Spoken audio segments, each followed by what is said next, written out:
বৃহত্তৰ কলাইগাঁওবাসীৰ মেৰুদণ্ড স্বৰূপ এটা পথ হৈছে কলাইগাঁৱৰ পৰা ওদালগুৰি সদৰলৈ যোৱা এটি পথ আৰু এই পথটো বছৰ বছৰ ধৰি মেৰামতিৰ অভাৱত এনেধৰণে বৃহৎ পুখুৰী সদৃশ গাঁতৰ সৃষ্টি হৈছে। তাৰ পিছতো কিন্তু লোক নিৰ্মাণ বিভাগৰ কোনো খবৰ নাই। স্থানীয় জনপ্ৰতিনিধিসকলকো বহুতো আবেদন নিবেদন কৰিলে, ইয়াৰে স্থানীয় ৰাইজে বহুতো প্ৰতিবাদ কৰিলে, কিন্তু তাৰ পিছতো আজিলৈকে নিৰ্মাণ নহ'ল। এয়া কলাইগাঁৱৰ পৰা ওদালগুৰিলৈ যোৱা পথছোৱা আৰু যাৰ বাবে জমৰ যাতনা ভুগি থাকিবলগীয়া হৈছে বৃহত্তৰ কলাইগাঁওবাসী আৰু কলাইগাঁওবাসীয়ে প্ৰতিটো মুহূৰ্ততে তেওঁলোকে নিজৰ জিলা সদৰত যাবলগীয়া যিসমূহ কাম আছে সেই কামসমূহৰ বাবে এনেধৰণে জমৰ যাতনা ভুগি যাই থাকিবলগীয়া হৈছে। আপোনালোকে এই পথেৰে কিমান দিন ধৰি অহা যোৱা কৰি আছে? বহুত দিনটো হ'ল। কেনেকুৱা দেখিছে? এনেকুৱা মানে একদম উন্নতি দেখাই নাই। পথছোৱা কিমান বেয়া? বহুত বেয়া, একদম কবিৰালিৰ পৰা আপ টু কলাইগাঁওলৈকে সম্পূৰ্ণ বেয়া। গাড়ীও নষ্ট হয় আপোনালোকৰ? গাড়ীটো নষ্ট হয়ে, গাড়ী নষ্ট হয়, মাল নিব নোৱাৰি বেছিকৈ, বহুত কিবা কিবি আৰু সোনকালে ভাল কৰিব লাগে, সেইটোৱে আৰু বেলেগ একো নাই। হয়, পথছোৱা অতি শীঘ্ৰে মেৰামতিৰ দাবী কৰিছে এইসকল লোকে। তেওঁলোকে প্ৰতিটো মুহূৰ্তত এই পথেৰে অহা যোৱা কৰি থাকে আৰু এই বৃহৎ পুখুৰী সদৃশ গাঁতৰ বাবে তেওঁলোকে জমৰ যাতনা ভুগিবলগীয়া হৈছে। একাংশ স্কুলীয়া ছাত্ৰ ছাত্ৰী আছে, তেওঁলোকৰ পৰাও কিছু কথা জানিব চেষ্টা কৰিম। কিমান অসুবিধাৰ সন্মুখীন হোৱা তোমালোকে এই পথেৰে অহা যোৱা কৰাৰ সময়ত? আমি স্কুলত যাবলৈ বহুত অসুবিধা হয়। এই ৰাস্তাটো ঠিক কৰি দিবলৈ আমি হিমন্ত চৰকাৰক অনুৰোধ জনাইছোঁ। হয়, বিদ্যালয়লৈ অহা যোৱা কৰাৰ সময়ত এইসকল ছাত্ৰ ছাত্ৰীও অসুবিধাৰ সন্মুখীন হৈ আহিছে। স্থানীয় আৰু এগৰাকী যুৱক আছে, কিমান প্ৰতিবাদৰ মূৰতো আজিলৈকে নিৰ্মাণ নহ'ল এই পথছোৱা? আপোনালোকক পোনপ্ৰথমে ধন্যবাদ জনাইছোঁ।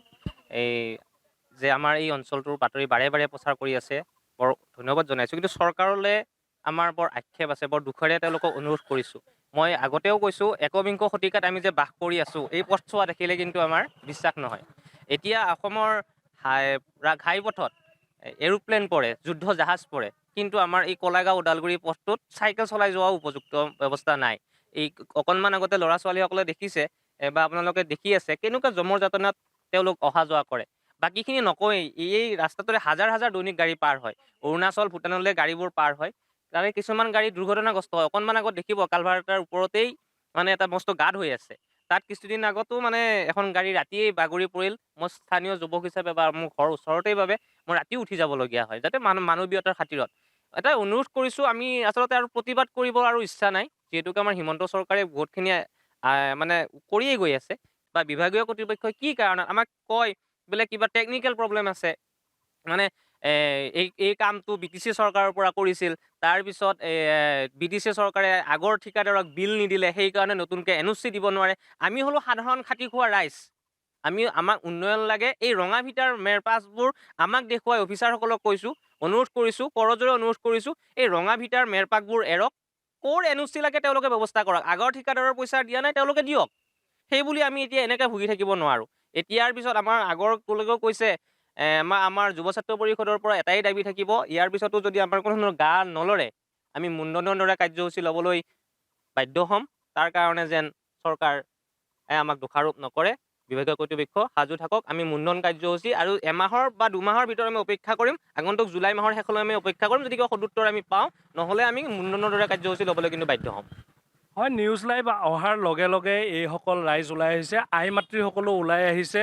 তেওঁলোকে বহুতো প্ৰতিবাদ কৰিলে, সেই প্ৰতিবাদৰো কিন্তু আজিলৈকে ফল নধৰিলে, যাৰ ফলত এই লোকসকলে জমৰ যাতনা ভুগি থাকিবলগীয়া হৈছে এই পথেৰে অহা যোৱা কৰাৰ বাবে।